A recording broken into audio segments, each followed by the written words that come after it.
വിഷുദിനത്തിൽ കണി കാണാൻ പോലും മലയാളി അന്യദേശത്തെ ആശ്രയിക്കേണ്ടുന്ന ഗതികേടിലാണ്. കേരളത്തിന്റെ കാർഷിക മേഖലയ്ക്ക് തന്നെ കനത്ത നാണക്കേടുണ്ടാക്കുന്ന അവസ്ഥയാണ് ഇപ്പോഴുള്ളത്. കണിയൊരുക്കാൻ പ്രധാന ഇനമായ കണിവെള്ളരിക്ക വേണമെങ്കിൽ തമിഴ്നാടിനെ ആശ്രയിക്കേണ്ടുന്ന ഗതികേടിലാണ് മലയാളം. അന്യസംസ്ഥാനത്തുനിന്ന് എത്തുന്ന കണിവെള്ളരിക്കയാവട്ടെ കനത്ത വില നൽകി വാങ്ങേണ്ടുന്ന അവസ്ഥയും മലയാളിക്കുണ്ട്. കഴിഞ്ഞ ദിവസങ്ങൾ വരെ 1 കിലോ വെള്ളരിക്കയ്ക്ക് 14 രൂപയായിരുന്നു മാർക്കറ്റിൽ നൽകേണ്ടിയിരുന്നത്. എന്നാൽ വിഷുക്കാലം മുതലെടുക്കാൻ ഇപ്പോഴത്തെ വില 20 രൂപയിൽ എത്തി നിൽക്കുകയാണ്. വിഷു എത്തുന്ന സാഹചര്യം പരിഗണിച്ച് ശനിയാഴ്ച 30 രൂപയിലേക്ക് കണിവെള്ളരിക്കയുടെ വില ഉയരുമെന്നാണ് വ്യാപാരികൾ തന്നെ സാക്ഷ്യപ്പെടുത്തുന്നത്.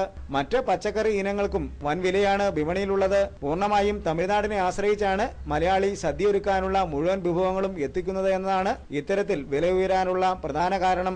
നാമമാത്രമായി ചിലയിടങ്ങളിൽ വെള്ളരിക്ക കൃഷി ചെയ്യുന്നുണ്ടെങ്കിലും കർഷകർക്ക് ചെറിയ വില മാത്രമാണ് ഇതിന് നൽകുന്നത്.